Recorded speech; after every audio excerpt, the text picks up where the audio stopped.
नमस्कार, मैं हूं सैयद सुहेल और आप देख रहे हैं आपका नंबर 1 शो ये भारत की बात है। उम्मीद करते हैं आप सभी पूरी तरह से फिट होंगे और बहुत बहुत सेहतमंद होंगे। आइए आपको बताते हैं आज ये भारत की बात है। मैं आप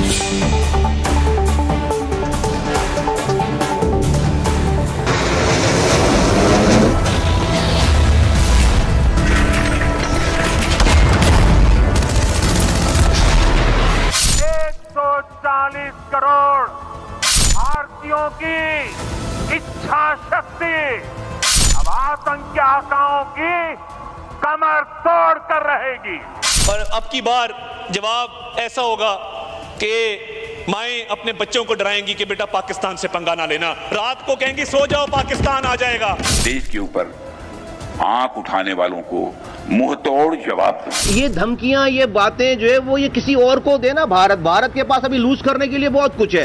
हर व्यक्ति को चुन चुन कर जवाब भी मिलेगा, जवाब भी लिया जाए। ये जो 130 एटॉमिक हमारे पास वेपन है वो हमने सिर्फ मॉडल बनाने के लिए नहीं रखे हुए। There is only one war, nuclear war. अल्लाह ताला के फजल से पाकिस्तान आज एक एटमी कुव्वत है। पाकिस्तान के पास एटम बॉम्ब है। तो हमारे पास क्या है भाई? ये दिवाली के लिए रखा है क्या? ये जो गोरी, शहीन, गजनवी, ये चौकों में सजाने के लिए नहीं हमने रखे हुए।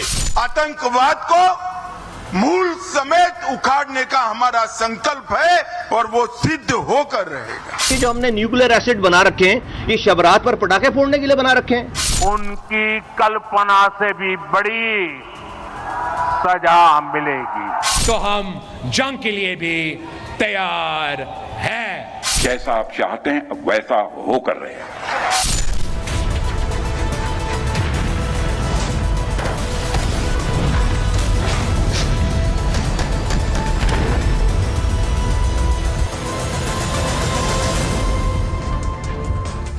तो बात आज सबसे बड़ी खबर की, और सबसे बड़ी खबर है कि क्या पाकिस्तान के कयामत की तारीख आ गई है। उससे पहले ही पाकिस्तान में धमाके शुरू हो गए। ये तस्वीरें मैं आपको दिखा रहा हूं। पाकिस्तानी सेना शिकार हुई है इस धमाके का। आईडी धमाका था और ये देख रहे हैं पाकिस्तान के फौज का काफिला जा रहा था जिस वक्त यह धमाका हुआ।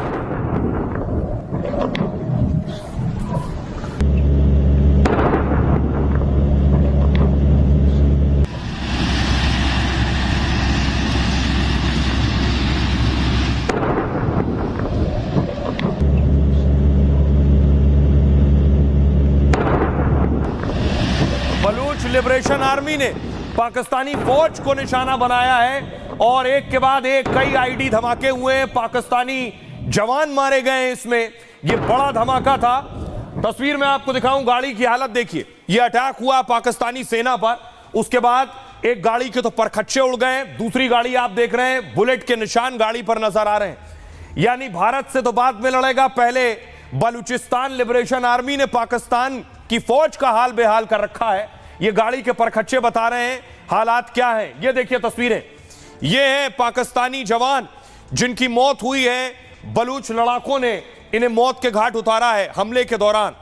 ये जवान पाकिस्तानी सेना के हैं और इन जवानों को देख रहे हैं आप। ये सारे जवान उस जगह पर, ये कलट ऑपरेशन था जिसमें पाकिस्तानी जवान ढेर हो गए। तो भारत से तो बाद में लड़ना है। पहले पाकिस्तान को बलूच लिबरेशन आर्मी से निपटना है। देखिए जरा पाकिस्तान की संसद में भारत से हमले का खौफ किस कदर है। पाकिस्तान की संसद में बाकायदा विशेष सत्र बुलाया गया। भारत पाकिस्तान के बीच जो तनाव है उसको लेकर यह सत्र बुलाया गया और इस सत्र में भी पाकिस्तानी सांसद यह बता रहे हैं कि भारत हमला करने वाला है और भारत हमला जरूर करेगा। सुनिए। आपकी रिजीम कह चुकी है, आपकी मिलिट्री कह रही है कि हिंदुस्तान का अटैक इमिनेंट है, किसी भी वक्त किसी टाइम पे आ सकता है। उसका मुकाबला एक स्ट्रांग लीडर ही कर सकता है, वीक लीडर कभी नहीं कर सकता। तो आप पाकिस्तानी सांसद को सुन रहे थे कि भारत अटैक जरूर करेगा और भारत ने इसकी तैयारी कर ली है। युद्ध की तैयारी 244 जिलों में हो गई है। देश के 244 जिलों में युद्ध का सायरन बज गया है। पूरी तैयारी भारत ने कर ली है।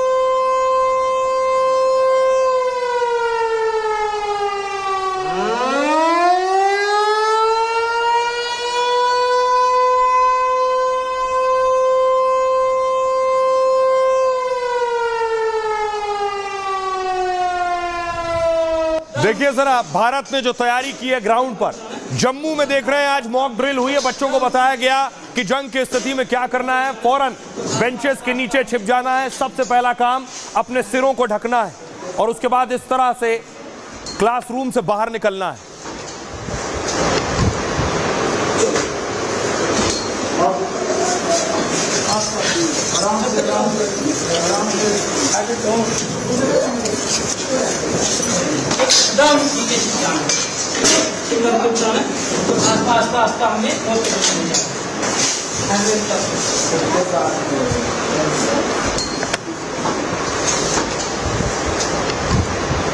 ये तैयारियां और ये तस्वीरें देखकर याद आ गया है इजराइल जब जंग की तैयारी कर रहा था। ये इजराइल की तस्वीर मैं आपको दिखा रहा हूं, आपको याद होगा इजराइल ने जब गाजा पर अटैक किया उस दौरान की तस्वीरें, जब वहां सायरन बजता था तो कैसे लोग छिपते थे।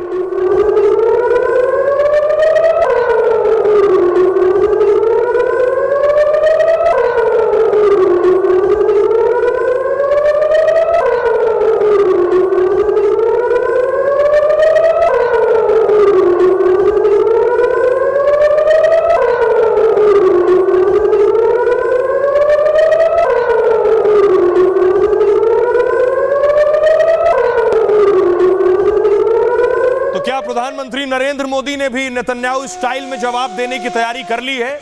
यह भारत की तस्वीर आज की है। सायरन बजने के बाद तो भारत ने तैयारी की है।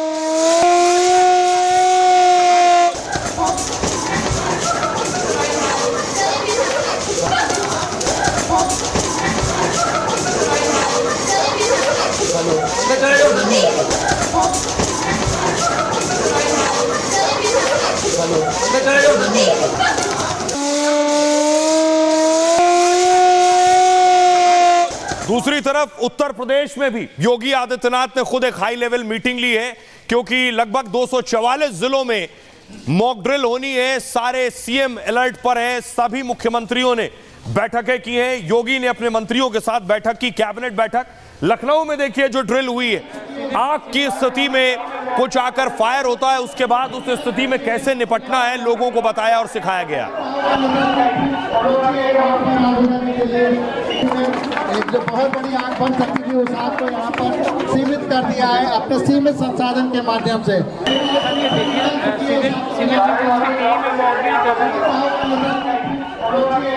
कोई मिसाइल आकर गिरती है, कहीं आग लग जाती है, तो इस तरह लोग उसे बुझाएंगे। तो क्या भारत ने फुल एंड फाइनल तैयारी कर ली है जंग की? अब सवाल ये, क्या पाकिस्तान से आर पार की लड़ाई होगी?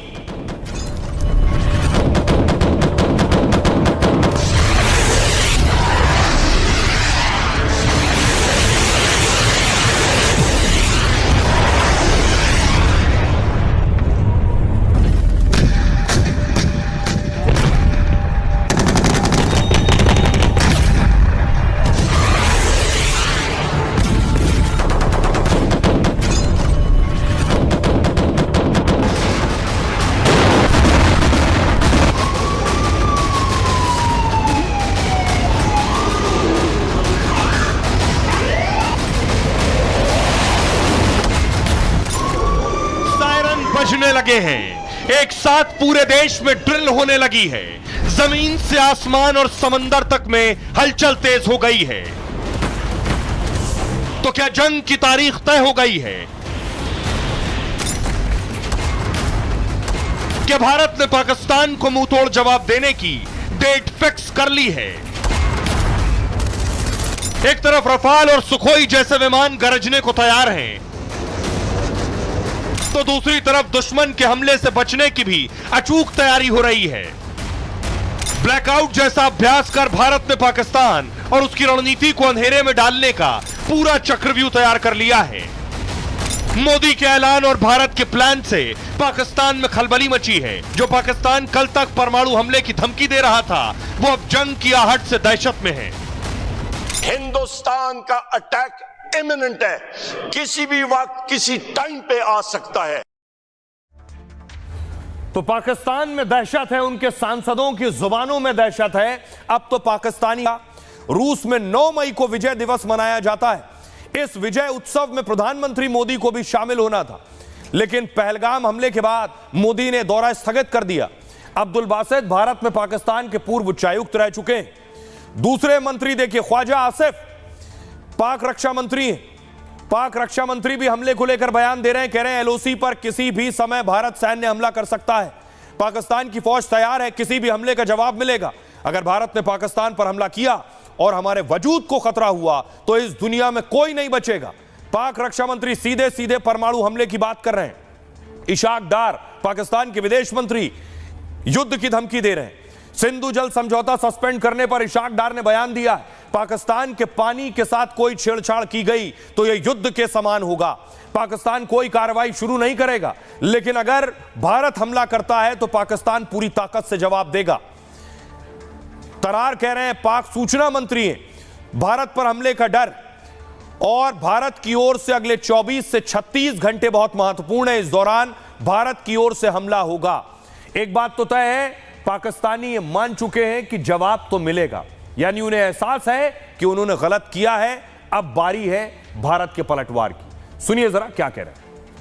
जी फाइनेंशियली भी स्ट्रांग है अल्लाह के फजल से, और मिलिटरीली भी स्ट्रांग है अल्लाह के फजल से। हम पूरा उनको घर पहुंचा के आएंगे। मोदी को जो है तैयार है, मैं तैयारियाँ बिल्कुल मुकम्मल हैं। एक सेकंड के लिए भी गार्ड जो है वो डाउन नहीं किए जा रहे, क्योंकि खतरा जो है बदस्तूर मौजूद है और इसमें कोई कमी वाकई नहीं हुई। बंद गली में भारत जा रहा है, और अगर इस बंद गली में जाते जाते कुछ जारियत का फैसला किया तो जवाब तो ऐसा आएगा, और अब की बार जवाब ऐसा होगा कि माएं अपने बच्चों को डराएंगी कि बेटा पाकिस्तान से पंगा ना लेना, रात को कहेंगी सो जाओ पाकिस्तान आ जाएगा।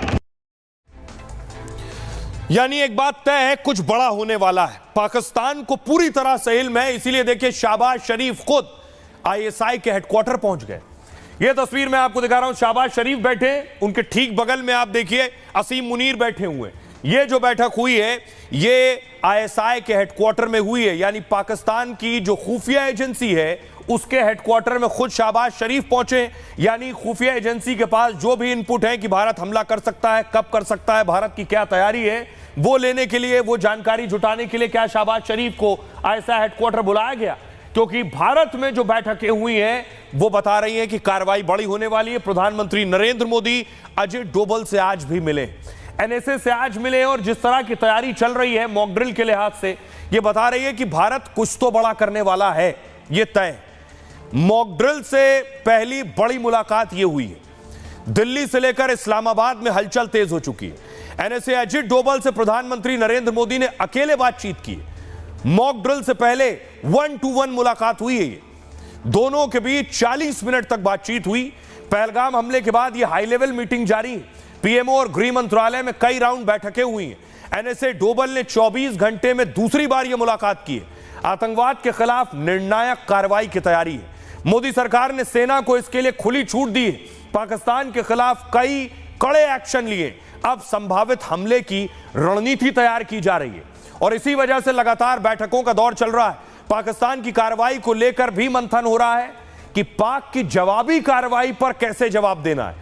इसका ब्लूप्रिंट भी हाई लेवल बैठक में तय हो रहा है, और इस बैठक ने पाकिस्तान की टेंशन और बढ़ा दी है। अब आपको सुनवाता हूं, अगर जंग हो रही है और जंग होने वाली है और तैयारी हो रही है तो देश के लोग कितने तैयार हैं, क्या कहना चाह रहे हैं देश के लोग, क्या वो भी दो हाथ करने के लिए पाकिस्तान के साथ इस बार तैयार हैं? सुनिए। सेना को जो फ्री हैंड दिया है और मुस्लिम भाइयों को भी फ्री हैंड दिया भोपाल के, हम अपना पाकिस्तान का सीना चीर के पाकिस्तान को नस्तो नाबूद करने की कुव्वत रखते हैं। पाकिस्तान बच्चा था, हिंदुस्तान बाप है, बाप था और बाप रहेगा। बहुत अच्छे तरीके से निपटा जाएगा, क्योंकि 3-4 बार उनको हम हरा चुके हैं बुरी तरह से, और फिर ये 5वीं बार होगा युद्ध, जो कि ये इतिहास में लिखा। आने वाली नस्लें पाकिस्तान की याद रखेंगी कि हिंदुस्तान से भिड़ना कितना मुश्किल है। जंग हुई तो पूरा देश तैयार है। इस बार तो आर पार की लड़ाई है, अब की नहीं तो कभी नहीं। तो रेडी बैठे हैं कि कब है वो और हम लोग को मौका मिले आगे जाने का, हम भी इसमें युद्ध में शामिल होना चाहते हैं। देश की जनता पूरी तरह से तैयार है। जंग हुई तो पाकिस्तान को एकदम परास्त कर देंगे हम। जंग हुई तो सब हम लोग साथ में हैं और जनता भी साथ में पूरा समर्थन कर रही है। पूरी जनता पूरे भारत की। आम जनता जो है, आम जनता तो तैयार है। आम जनता ही तो बोल रही है कि जंग होनी चाहिए, क्योंकि जब बार बार सीमा पार से आतंकवादी आ रहे हैं और हमला कर रहे हैं तो कब तक चुप रहेंगे। पाकिस्तान को अच्छी तरह अटैक करो, मल्टी डायमेंशनल अटैक होना चाहिए। तो ज़्यादा भी है, पावरफुल भी ज़्यादा है, हमारे सैनिक उनसे वीर भी ज़्यादा हैं। अब देखिए तैयारी किस स्तर पर की गई है। हर राज्य ने तैयारी कर ली है और कल है मॉक ड्रिल। ये मुंबई की तस्वीरें मैं आपको दिखा रहा हूं। मुंबई में देखिए तैयारी की गई है। लाइफलाइन है मुंबई की, दरअसल ये मुंबई की लाइफलाइन वहां की मेट्रो है और इसलिए वहां स्टेशन पर देखिए पुलिस भी तैनात है। मॉक ड्रिल भी की गई है। कैसे लोगों को उस वक्त मॉक ड्रिल के वक्त एक्शन लेना है वो सब लोगों को बताया गया। मुंबई में आरपीएफ की तैयारी आप देख रहे हैं। दूसरी तरफ कश्मीर में, क्योंकि पाकिस्तान से लगता हुआ जो राज्य है वो जम्मू कश्मीर है, वहां देखिए मॉक ड्रिल हुई है डल लेक में। सैलानियों से पटा पड़ा रहता है डल लेक, आजकल सन्नाटा है। वहां मॉक ड्रिल हुई डल लेक के अंदर।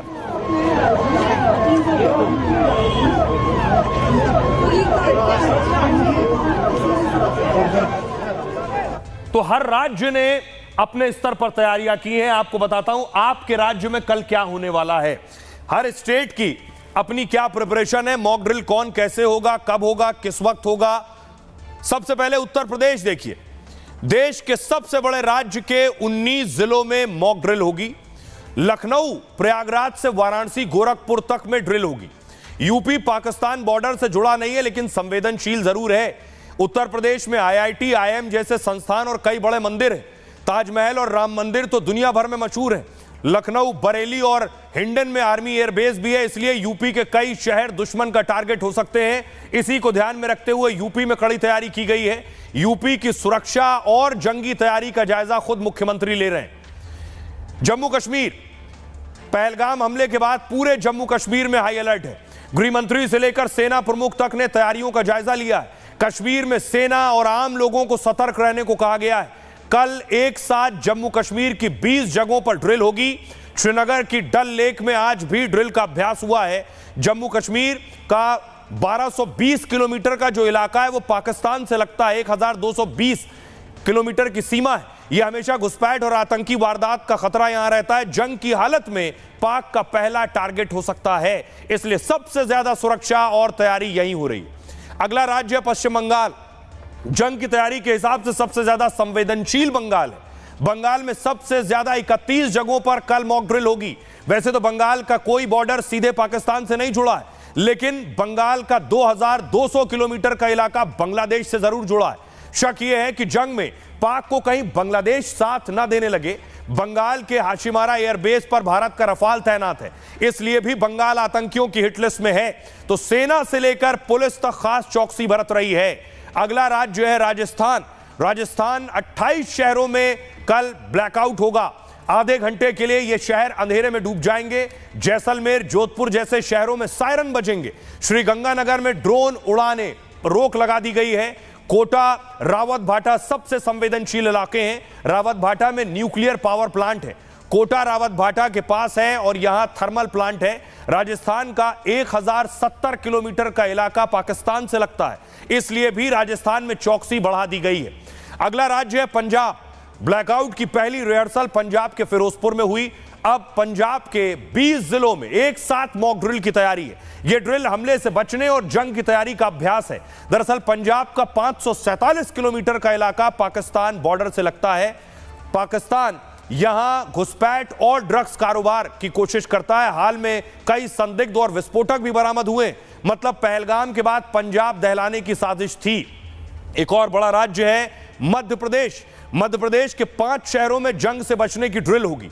इंदौर, भोपाल, ग्वालियर, जबलपुर, कटनी में अभ्यास होगा। इन 5 जिलों में शाम 4 बजे एक साथ सायरन बजने लगेंगे। ड्रिल से पहले सीएम मोहन यादव ने अधिकारियों के साथ बैठक की है। एक और बड़ा राज्य है आर्थिक राजधानी महाराष्ट्र। मुंबई, पुणे, नासिक समेत 16 जिलों में ड्रिल होगी। 2008 में मुंबई में आतंकवादी हमला हो चुका है, तब समंदर के रास्ते घुसे आतंकी और वारदात को अंजाम दिया। इस बार ऐसे खतरे से बचने के लिए युद्ध स्तर पर तैयारी की गई है, लेकिन फिर भी दुश्मन हमला करता है तो निपटने के इंतजाम है। फडणवीस सरकार अलर्ट है और ड्रिल को लेकर खास निर्देश दिए गए हैं। एक और राज्य है और संवेदनशील राज्य है गुजरात। 500 किलोमीटर का इलाका पाक बॉर्डर से जुड़ा है। समंदर और रेगिस्तान का एक हिस्सा पाक से जुड़ा है, इसलिए गुजरात टारगेट पर भी रहता है और चौकन्ना भी। पहलगाम हमले के बाद अरब सागर में कई जंगी जहाज उतारे, भारतीय सेना ने समंदर में फायरिंग भी की, ड्रिल भी की। अब 19 शहरों में हमले से बचाव और ब्लैकआउट का अभ्यास किया जाएगा। तो ये अलग अलग राज्यों ने तैयारी की है। सुनिए जरा मुख्यमंत्री क्या कह रहे हैं। भविष्य की सभी प्रकार की चुनौतियों से निपटने के लिए राज्य मध्य प्रदेश उनके नेतृत्व में सक्षम बने, इसलिए कल मॉक ड्रिल करने वाले हैं। पूरा देश एकजुटता के साथ दुश्मन के किसी प्रकार के कोई भी घटनाक्रम का अपनी आवश्यक सावधानी के साथ जवाब दे पाए। हिंदुस्तान एक ऐसा देश है कि किसी भी मुद्दे पर मतभेद हो सकता है। देश की एकता अखंडता के मुद्दे पर कोई मतभेद नहीं है, देश की सुरक्षा के मुद्दे पर कोई मतभेद नहीं है और देश का हर नागरिक एक सैनिक की भांति देश के दुश्मन से निपटने के लिए तैयार रहता है। और आज जो भारत सरकार के गृह मंत्रालय ने निर्देश जारी किया है, उसके क्रम में जो तैयारियां हैं वो देश भी कर रहा है, उत्तर प्रदेश भी करेगा और पूरा देश पूरी तरह से तैयार। आग लग गई या किसी को नुकसान हो गया, इंजरी हो गई, फर्स्ट एड है, ब्रीदिंग कैसे करोगे, बचाओगे कैसे, तब हम ट्रेंचेस बनाते थे। अगर सायरन बजा और ऊपर से एयर रेड हुई तो हम लोग ट्रेंचेस में या ऐसी जगह में कैसे जाएंगे जहां एक दूसरे को प्रोटेक्ट करेंगे, या एक दूसरे को ऊपर से नीचे कैसे लाएंगे। सिविल डिफेंस के मॉक ड्रिल के संबंध में निर्देश भारत सरकार से प्राप्त हुए हैं। वहां से जैसे 19 जिले आइडेंटिफाइड हैं, यहाँ की संवेदनशीलता को मद्देनजर रखते हुए शासन द्वारा ये निर्देश दिए गए हैं कि सभी जिलों में और जितने भी हमारे वर्टिकल्स हैं, जैसे सिविल एडमिनिस्ट्रेशन है, पुलिस एडमिनिस्ट्रेशन है, फायर सर्विसेज हैं, डिजास्टर रिस्पांस फोर्स है, सभी के साथ मिलके ये मॉक ड्रिल और प्रिपेयर्डनेस रखा जाए ताकि आकस्मिकता की स्थिति में हम लोग इन चीज़ों से निपट सकें। मॉक ड्रिल के अंदर जो एयर सायरन्स होते हैं वो एयर सायरन्स बजाए जाएंगे तथा उसके बाद में जो जनरल पब्लिक है, आम जनता को ये बताया जाएगा, एजुकेट किया जाएगा कि एयर सायरन बजने के ऊपर क्या अपने को करना है। मॉक ड्रिल हो रही है, जंग की तैयारी हो रही है। पाकिस्तान कह रहा है मॉक ड्रिल के 4 दिन बाद भारत हमला करेगा। ये क्यों कह रहा है कि 4 दिन बाद हमला करेगा? 7 कल है, 7 को मॉक ड्रिल और 4 दिन बाद 11 को हमला। दरअसल 1971 की जो जंग हुई थी, उस जंग में कुछ ऐसा ही हुआ था। उस जंग की मॉक ड्रिल के 4 दिन बाद 1971 वॉर शुरू हुआ। आइए आपको बताऊं 1971 की सच्चाई क्या हुआ था 1971 में और कैसे उसकी वजह से कहा जा रहा है कि 11 मई को भारत अटैक कर सकता है। युद्ध को लेकर 54 साल पहले भी मॉक ड्रिल हुई थी, जैसे अभी हो रही।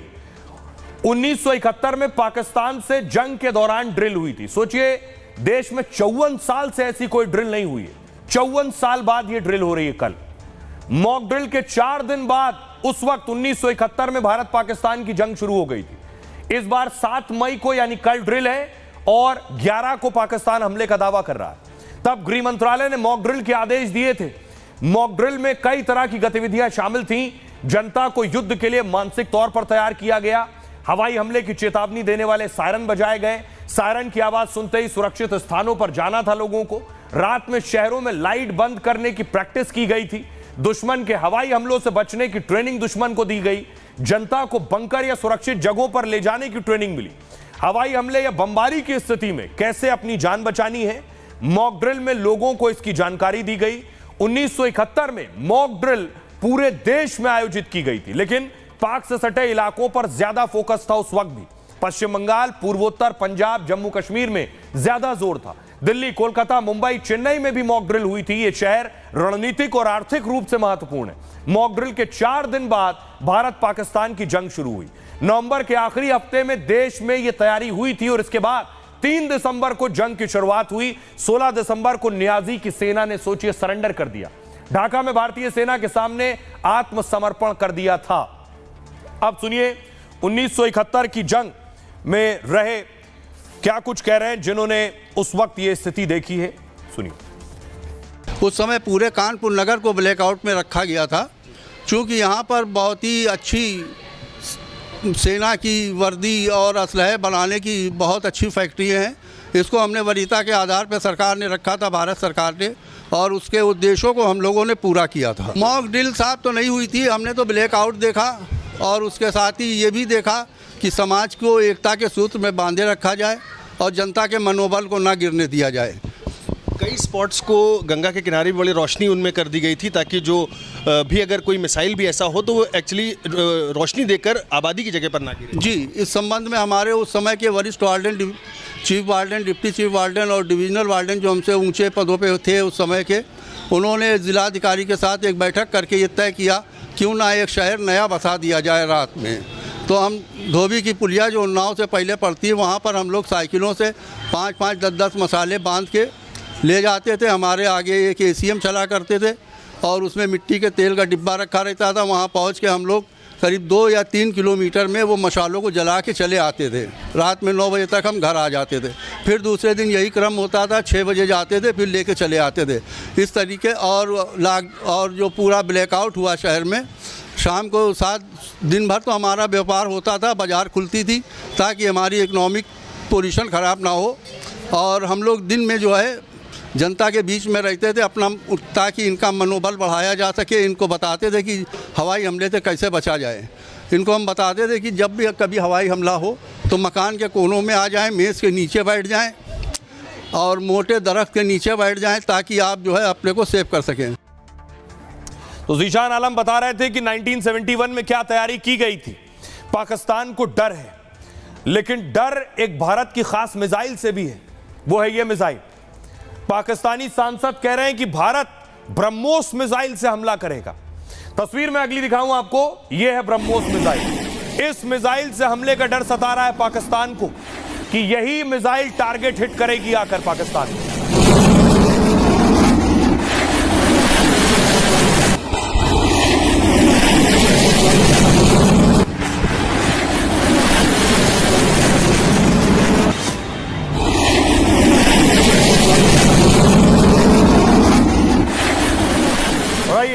अब इस ताकत की खासियत मैं आपको बताऊं, इस ब्रह्मोस की खासियत क्या है, फिर पाकिस्तानी सांसद को सुनाऊंगा जो डरे हुए हैं इस मिसाइल से। दरअसल ब्रह्मोस मिसाइल भारत का एक गेम चेंजर हथियार है। ब्रह्मोस मिसाइल की ताकत से पाकिस्तान खौफ में है। सुपरसोनिक स्पीड और सटीकता इसकी विशेषता है। ब्रह्मोस मिसाइल सामान्य क्रूज मिसाइलों से 3 गुना ज्यादा तेज है। इससे दुश्मन को जवाब देने तक का समय नहीं मिल पाता है। सटीकता इतनी जबरदस्त है कि कुछ मीटर में लक्ष्य भेद सकती है, इसलिए सर्जिकल स्ट्राइक जैसी कार्रवाई में बहुत अहम है। भारत से पाक में किसी विशेष टारगेट को ढेर कर सकती है और हवा में रास्ता बदल सकती है। चलते फिरते लक्ष्य भेदने की ताकत भी इसमें है, यानी हाफिज या फिर उसके ठिकाने पर इससे हमला हो सकता है। यह मिसाइल 800 किलोमीटर तक हमला करने की ताकत रखती है। अप्रैल 2025 में 800 किलोमीटर मारक क्षमता का सफल परीक्षण हुआ इसका। दिल्ली से फायर करके इस्लामाबाद तक टारगेट कर सकते हैं। ऊंचाई कम होने से ट्रैक करना मुश्किल है, रडार की पकड़ में नहीं आती है। इससे पाकिस्तान के न्यूक्लियर ठिकाने, सैन्य ठिकानों को टारगेट कर सकते हैं। यह पारंपरिक और न्यूक्लियर दोनों हथियार ले जाने में सक्षम है। इससे पाकिस्तान पर भारत न्यूक्लियर हमला तक कर सकता है। इसे पनडुब्बी, पानी के जहाज या विमान कहीं से भी लॉन्च कर सकते हैं। आधुनिक डिफेंस सिस्टम तक को ब्रह्मोस मिसाइल उड़ा सकती है और इसे दुनिया की सबसे असरदार क्रूज मिसाइल में से एक माना जाता है। इसे रूस और भारत संयुक्त रूप से मिलकर तैयार किया है दोनों ने।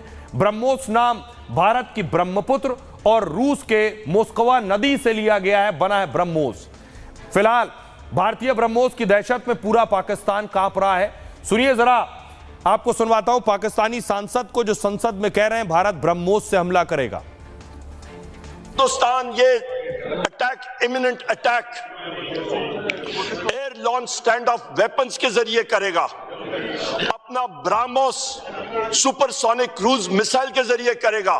पिछले साल जो एक ब्रह्मोस सुपरसोनिक क्रूज मिसाइल आके पाकिस्तान में क्रैश हुआ था, जनाब स्पीकर, ये कोई शबे बारात की सुरसुरी नहीं होती कि आदमी पॉइंट करे और वो उड़ जाए।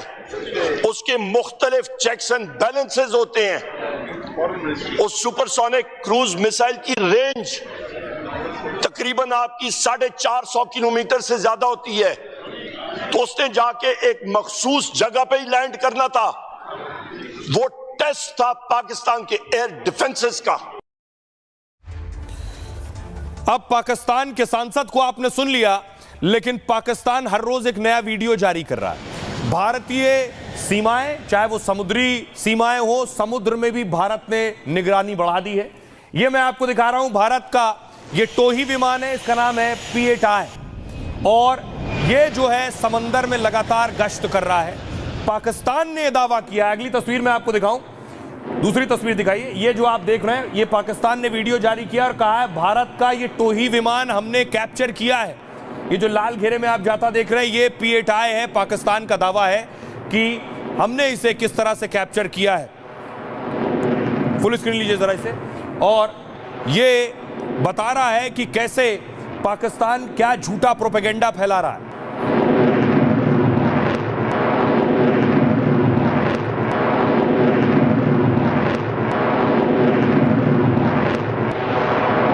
पाकिस्तान कह रहा है ये भारत का यही P-8I है।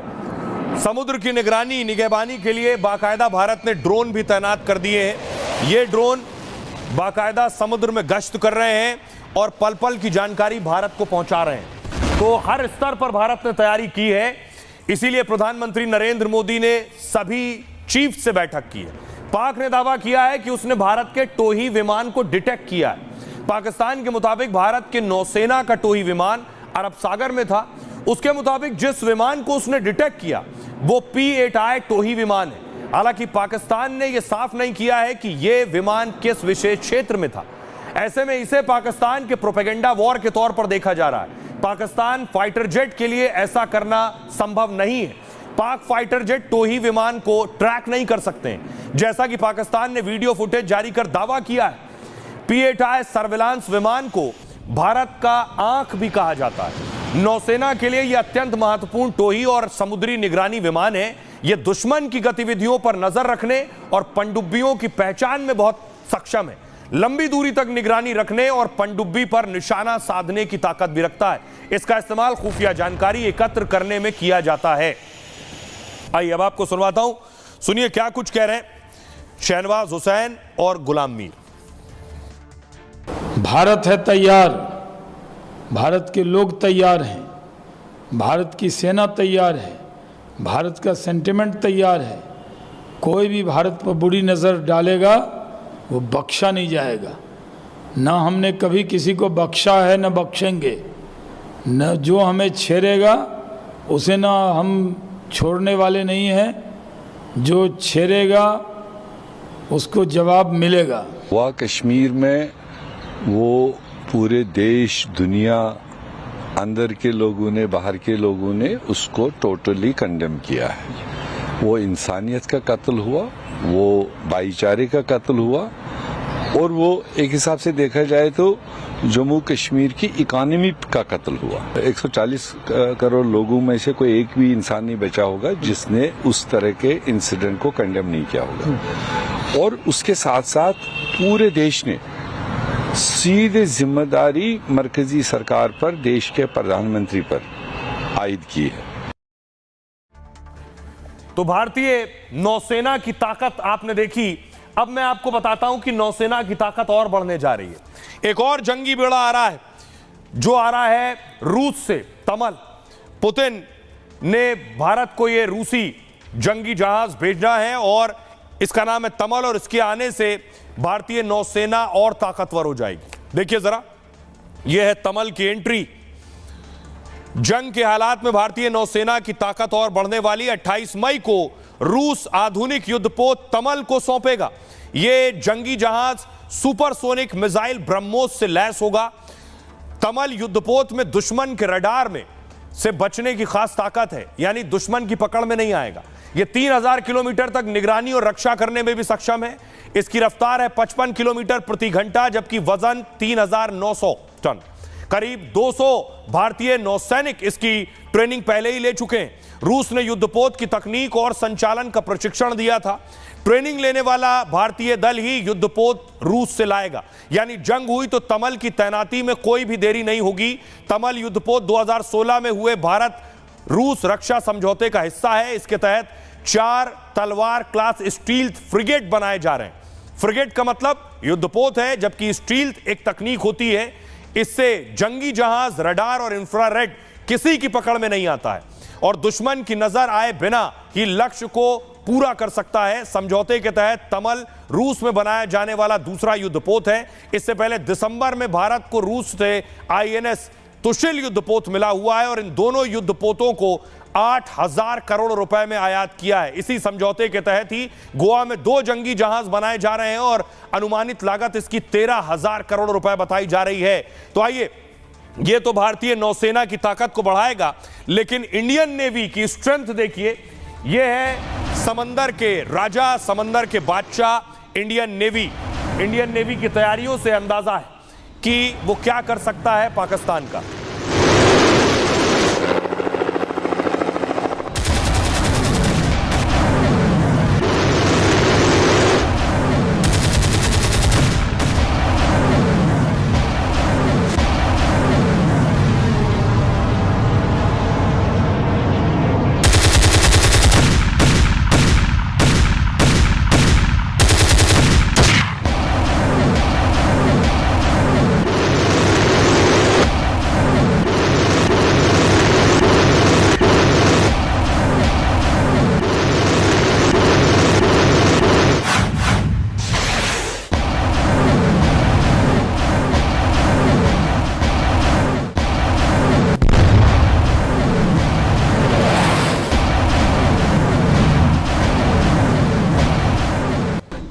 तो ये भारतीय नौसेना की ताकत देख ली। आइए अब आपको बताऊं पाकिस्तान कहां टिकता है भारतीय नेवी के आगे।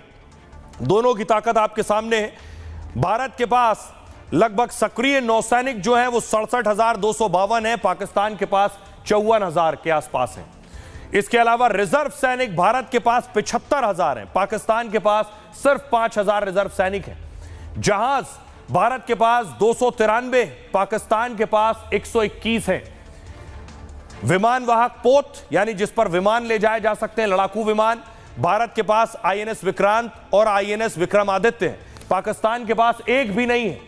समुद्र की निगरानी के लिए भारत के पास P-8I एयरक्राफ्ट है और पाकिस्तान के पास कोई नहीं। विध्वंसक भारत के पास 13 है और पाकिस्तान के पास एक भी नहीं। पनडुब्बियां भारत के पास 18 हैं, पाकिस्तान के पास 8 पनडुब्बी हैं। बताया जाता है काम सिर्फ 2 ही कर रही हैं। आइए आपको सुनवाता हूं, सुनिए जरा एक्सपर्ट्स क्या कह रहे हैं। दीपक वोरा साहब को सुनिए।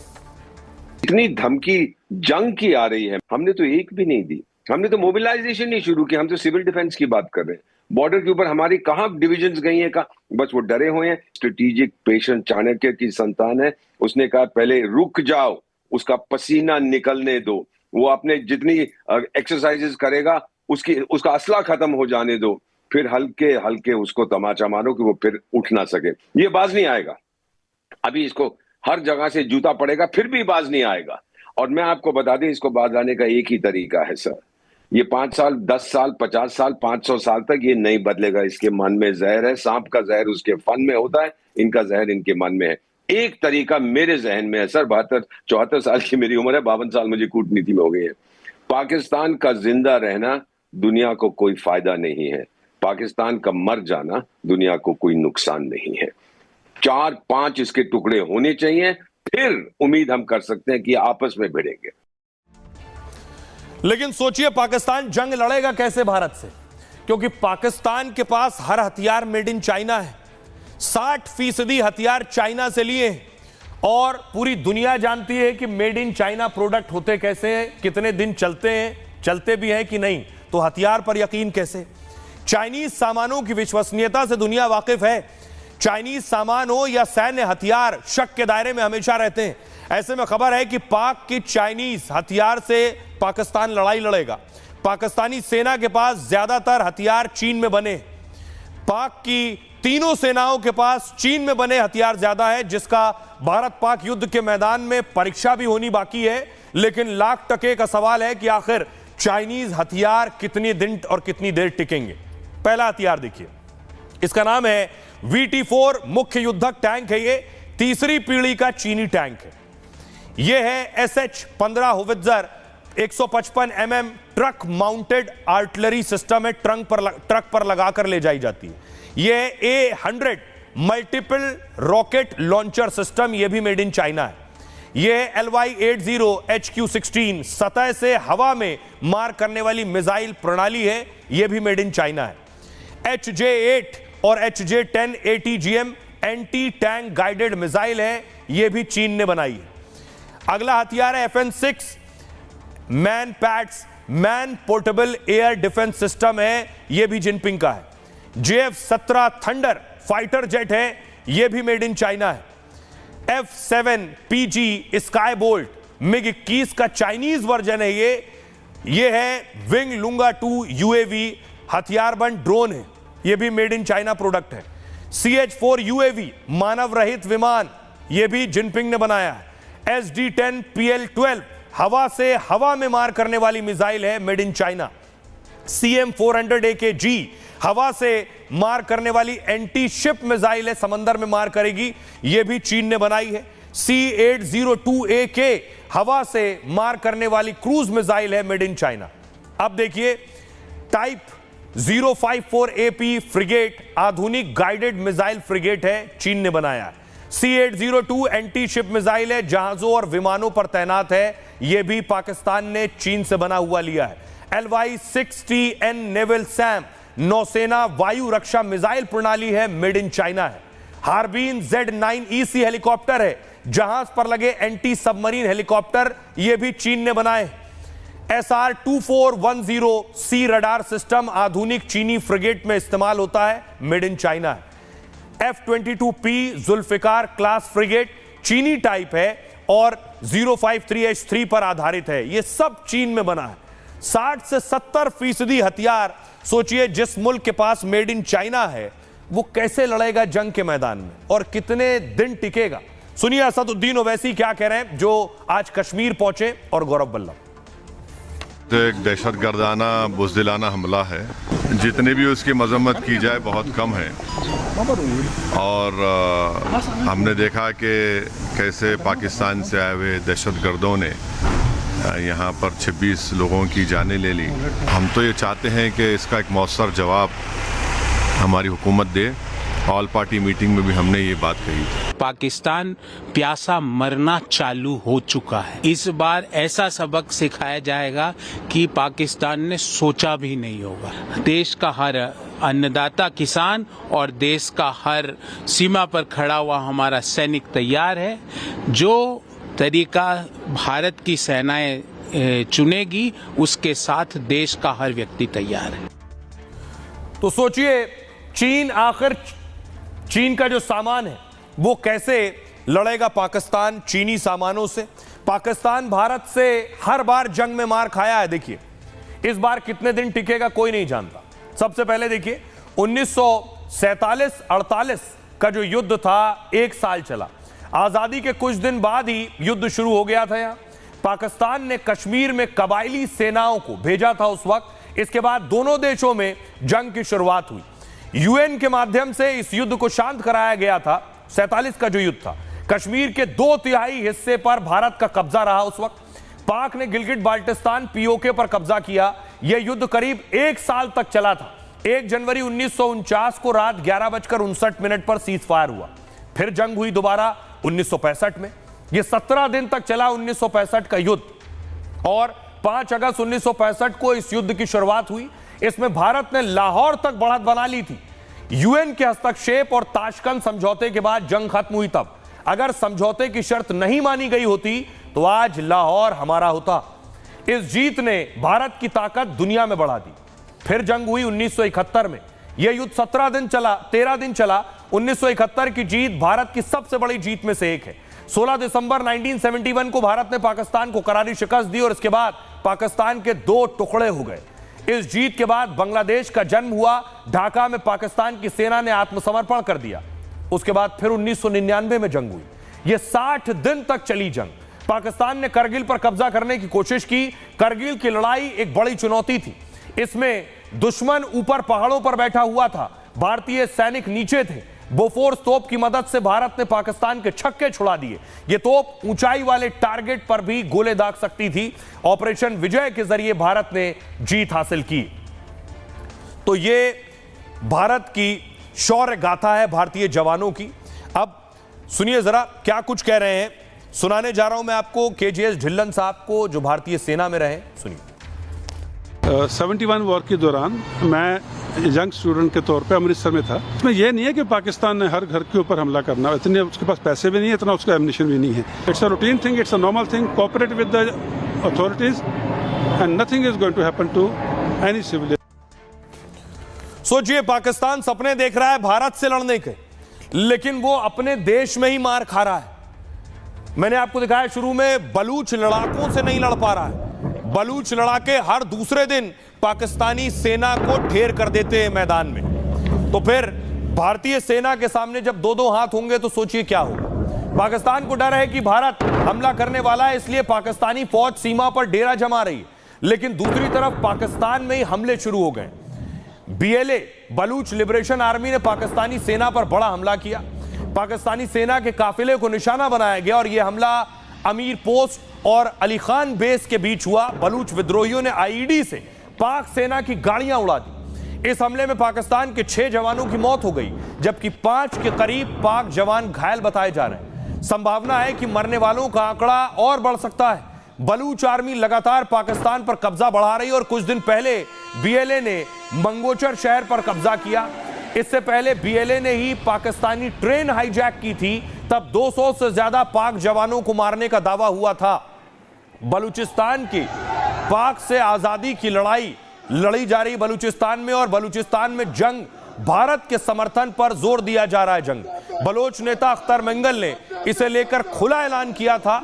अख्तर बलूचिस्तान नेशनल पार्टी के नेता और पूर्व सांसद हैं। फिलहाल बलूच आर्मी ने पाक सेना पर लगातार हमले किए। आइए आपको सुनवाता हूं कि अमेरिका क्या कुछ कह रहा है इस पर। पाकिस्तान जो कुछ कर रहा है और पाकिस्तान में जो कुछ हो रहा है, उस पर अमेरिका को भी पूरी जानकारी है। सुनिए। भारत को हर हाल में आतंकवाद के खिलाफ खड़े होना होगा। हम भारत का साथ देने की हर मुमकिन कोशिश करेंगे। ट्रंप प्रशासन आतंकवाद से निपटने के लिए हर संसाधन मुहैया कराएगा। अमेरिका हर वो कोशिश करेगा जो अमेरिका कर सकता है। मुझे लगता है कि रिश्ते ऐसे ही मजबूत होते हैं। ट्रंप प्रशासन स्पष्ट रूप से इसकी अहमियत समझता है और आतंकवाद के खतरे को भी समझता है। और इस बीच बड़ी खबर आ रही है, आपको बता दें। खबर यह है कि भारत एक बड़ी तैयारी कर रहा है। पाकिस्तान सीमा पर कल युद्ध अभ्यास होने वाला है। पाकिस्तान सीमा पर युद्ध अभ्यास करेगी वायुसेना। रफाल, मिराज 2000, सुखोई 30 के विमान शामिल होंगे इस युद्ध अभ्यास में। यानी 7-8 मई को भारतीय वायुसेना यह अभ्यास करने वाली है। आपको दिखाऊं भारतीय वायुसेना की ताकत। इससे पहले भारतीय वायुसेना वो ताकत दिखा चुकी है। तस्वीर दिखाई प्लीज। ये भारतीय वायुसेना की ताकत पिछले दिनों एक्सप्रेसवे पर भी नजर आई थी।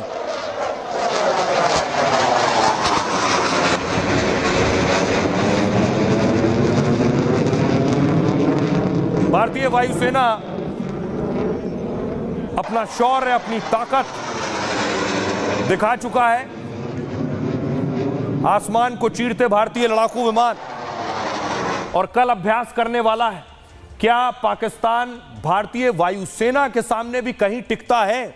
देखिए ताकत, ये भारतीय फाइटर है। सोचिए, भारत जो है दुनिया में 4थे नंबर पर है, भारत की एयरफोर्स जो है, और पाकिस्तान 7वें नंबर पर है एयरफोर्स के मामले में। एयरक्राफ्ट भारत के पास 2229 एयरक्राफ्ट है और पाकिस्तान के पास 1399। फाइटर जेट भारत के पास 513 फाइटर जेट है, पाकिस्तान के पास 328। अटैक विमान भारत के पास 130 हैं और पाकिस्तान के पास 99। स्पेशल मिशन एयरक्राफ्ट भारत के पास 74 हैं और पाकिस्तान के पास 27 हैं। हेलीकॉप्टर्स की बात करें तो भारत देखिए 900 हेलीकॉप्टर भारत के पास हैं और पाकिस्तान सिर्फ 373। भारत के पास अटैक हेलीकॉप्टर 80 हैं और पाकिस्तान के पास 57 हैं।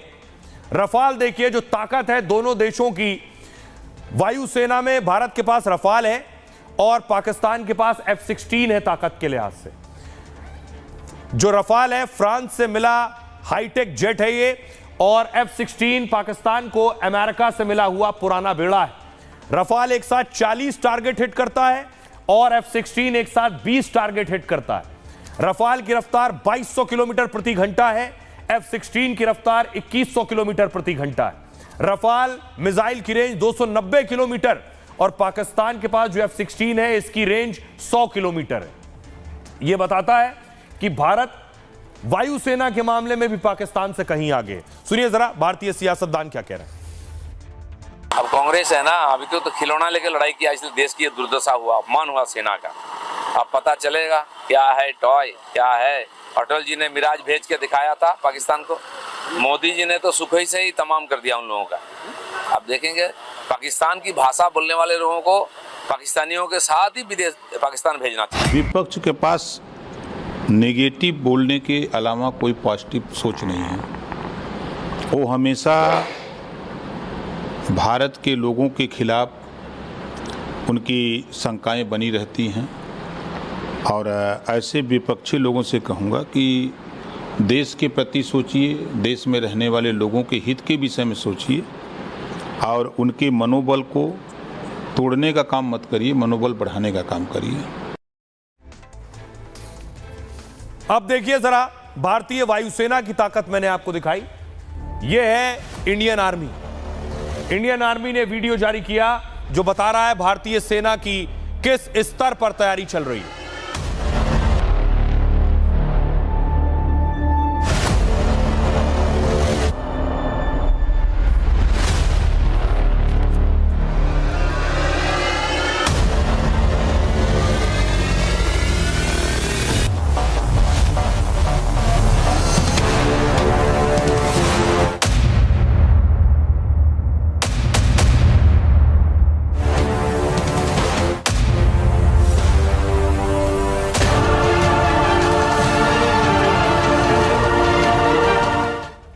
अब देखिए जरा इंडियन आर्मी की ताकत मैं आपको बताऊं।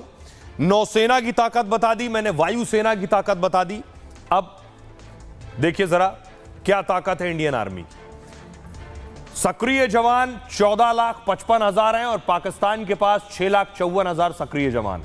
रिजर्व जवान 11,55,000 हैं और पाकिस्तान के पास 5.5 लाख। पैरामिलिट्री जवान भारत के पास 25,57,000 हैं और पाकिस्तान के पास 5 लाख। टैंक्स देखिए, भारत के पास 4,614 टैंक हैं, पाकिस्तान के पास 3,742। बख्तरबंद वाहन 1.5 लाख से ज्यादा भारत के पास है, पाकिस्तान के पास सिर्फ 50,000 है। टोड आर्टिलरी भारत के पास 3,975 है, पाकिस्तान के पास 2,629 है। सेल्फ प्रोपेल्ड आर्टिलरी भारत के पास 100, पाकिस्तान के पास 662। और मोबाइल रॉकेट प्रोजेक्टर भारत के पास 264, पाकिस्तान के पास 600 हैं। और लॉजिस्टिक और इंफ्रास्ट्रक्चर भारत के पास 64 लाख किलोमीटर, पाकिस्तान के पास 2,64,000 किलोमीटर। लॉजिस्टिक और इंफ्रास्ट्रक्चर रेलवे में भारत के पास 65,000 किलोमीटर, पाकिस्तान के पास 12,000 किलोमीटर। रेलवे में इंफ्रास्ट्रक्चर 65,555 किलोमीटर, पाकिस्तान के पास 11,881 किलोमीटर। आपको सुनवाऊं, सुनिए जरा आरपी सिंह क्या कह रहे हैं और हरपाल सिंह क्या कह रहे हैं। पूरे देश के समय एक होना चाहिए पाकिस्तान को मुंह तोड़ जवाब देने के लिए। देश चाहता है कार्रवाई हो और सरकार ने भी आर्मी को और फोर्सेस को छूट दे दी है कि वह अपना कार्रवाई तय करें, किस प्रकार की कार्रवाई करनी और कब करनी है वह हमारी फोर्सेस तय करेंगे। 500 किलोमीटर का बॉर्डर जो है वो सरहद पे लगता है। 500 किलोमीटर के लोग बिल्कुल पूरी तैयारी है। 500 किलोमीटर का बॉर्डर भी हम प्रोटेक्ट करेंगे, अपने नागरिकों को भी हम प्रोटेक्ट करेंगे। हमारे पंजाब के माननीय मुख्यमंत्री सरदार भगवंत सिंह मान जी खुद इसकी देखरेख कर रहे हैं, किसी की भी जान माल को खतरा नहीं होगा। पाकिस्तान को देखिए, जंग के मैदान पर तो मुंह की खानी पड़ेगी ही, संयुक्त राष्ट्र में भी मुंह की खानी पड़ी। यूएनएससी में भी पाकिस्तान पिट गया है।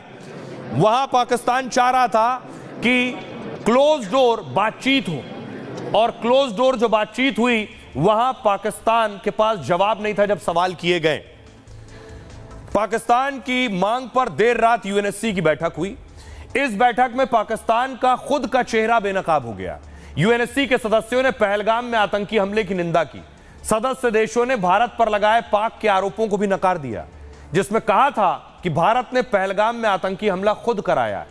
यूएनएससी के सदस्यों ने मामले को द्विपक्षीय स्तर पर सुलझाने की सलाह दी, जिसका मतलब है कि ग्लोबल बनाने की पाक की साजिश फेल हो गई। पाक ने सिंधु जल समझौते को स्थगित करने का मुद्दा उठाया, लेकिन संयुक्त राष्ट्र से इस पर उसे कोई आश्वासन नहीं मिला। उल्टे यूएनएससी ने पाकिस्तान से कई गंभीर सवाल पूछ लिए। पहला, क्या पहलगाम अटैक में लश्कर-ए-तैयबा शामिल था? यह सवाल पूछा गया। दूसरा सवाल, क्या सैलानियों को धर्म के आधार पर निशाना बनाया गया? तीसरा सवाल, क्या पाकिस्तान ने पिछले 3 दिन में 2 मिसाइल परीक्षण किए हैं? और चौथा सवाल, क्या पाक बार बार परमाणु हमले की धमकी देकर भारत को उकसा नहीं रहा है? पाकिस्तान ने बंद कमरे में बैठक की मांग की थी, इसलिए बैठक यूएनएससी की कंसल्टेशन रूम में हुई। 1.5 घंटे तक चली बैठक में पाक से सवाल जवाब हुए। बंद कमरे में जो बात होती है उसे गोपनीय रखा जाता है। बैठक के बाद यूएनएससी ने कोई स्टेटमेंट जारी नहीं किया है। यूएनएससी में भारत समेत कुल 15 सदस्य देश हैं। इस बैठक में सभी सदस्य देशों ने हिस्सा लिया। इनमें 5 स्थायी सदस्य और 10 अस्थायी सदस्य हैं। भारत और पाकिस्तान दोनों अस्थायी सदस्य देश हैं। अमेरिका, ब्रिटेन, फ्रांस, चीन और रूस स्थायी देश हैं। यूएन सुरक्षा परिषद के 5 स्थायी सदस्य परमाणु संपन्न है। यूएनएससी की जिम्मेदारी दुनिया में शांति और सुरक्षा को बढ़ावा देना है। अब आपको सुनवाता हूं, सुनिए क्या कुछ कह रहे हैं इफ्तिखार अहमद और पीके सहगल। पाकिस्तान ने इस मीटिंग का अनुरोध किया था ताकि दक्षिण एशिया में पैदा हो रहे तनाव को कम किया जा सके। सुरक्षा परिषद के कई सदस्य इस बात पर सहमत थे कि तमाम मुद्दों को शांति से हल किया जाना चाहिए। इसमें कश्मीर का मुद्दा भी शामिल है। इलाके में शांति सिर्फ बातचीत और अंतर्राष्ट्रीय कानूनों की पाबंदी से ही मुमकिन है। भारत ने 23 अप्रैल को एक तरफा और गैर कानूनी कदम उठाया। इसके साथ ही सैन्य जमावड़ा और भड़काऊ बयान दिया। इससे तनाव खतरनाक स्तर पर पहुंच गया। पाकिस्तान टकराव नहीं चाहता, लेकिन अगर जरूरत पड़ी तो हम अपनी संप्रभुता और क्षेत्रीय अखंडता की हिफाजत के लिए पूरी तरह तैयार हैं। Any attempt to disrupt their flow constitutes Pakistan ने बड़ी ज़बरदस्त कोशिश की यूएन के फोरा को मिसयूज़ करने के लिए, और हिंदुस्तान ने साफ तौर पे सिक्योरिटी काउंसिल के मेंबर्स को, जो परमानेंट मेंबर्स हैं और जो टेम्प्रेरी 6 मेंबर्स होते हैं, सबको बताया कि ये पाकिस्तान ने जो कार्रवाई की है बड़ी निंदनीय है, इसकी कंडेमनेशन होनी चाहिए। और पाकिस्तान साफ तौर पे कह रहा था कि हमने इस माफी की कार्रवाई नहीं की, हिंदुस्तान हमको सबूत दे इसका। उन्होंने इसको स्वीकार नहीं किया, ना तो कोई रेजोल्यूशन पास की, ना ही बड़े पैमाने पे कंडेम किया। लेकिन यूएन सिक्योरिटी सेक्रेटरी जनरल ने साफ तौर पे कहा है कि जो कार्रवाई वहाँ हुई पहलगाम में वो एब्सोल्युटली टोटली अनएक्सेप्टेबल है एंड कम्प्लीटली कंडेमनेबल है। तो वास्तव में हिंदुस्तान का इन्फ्लुएंस जो है इन ग्रोइंग स्टेचर जो दुनिया भर में वो कामयाब हुआ। हो रही अब बात आज के सूत्र की। बात सूत्र में हम बताएंगे कि मूर्ख सोचता है कि वो बुद्धिमान है, लेकिन बुद्धिमान खुद को मूर्ख ही मानता है, यानी उसे अपने ज्ञान पर गर्व नहीं होता है। वो हमेशा सीखने को तैयार रहता है। जिंदगी में आगे बढ़ने का यह सूत्र दिया था विलियम शेक्सपियर ने। शेक्सपियर का जन्म 1564 को ब्रिटेन में हुआ। परिवार की आर्थिक हालत ठीक नहीं थी, तो उन्हें बचपन में ही पढ़ाई छोड़नी पड़ी। पहले वो छोटे मोटे काम परिवार के लिए पैसे जमा करने के लिए करते थे, लेकिन नाटकों में लगाव था तो जल्द ही एक थिएटर में नौकरी करने लगे। शेक्सपियर पहले थिएटर में एक्टिंग करते थे, फिर खुद नाटक लिखने लगे। शुरू में लोगों ने उनके नाटक को पसंद नहीं किया, खूब आलोचना की, लेकिन शेक्सपियर इससे घबराए नहीं। आलोचनाओं को सबक के तौर पर लिया। अपनी रचनाओं और नाटकों में उन्होंने और सुधार किया। फिर तो शेक्सपियर और उनकी रचनाओं का जादू चलने लगा। उनके नाटक और कहानियों पर कई भाषाओं में फिल्म बनी और शेक्सपियर को साहित्य जगत का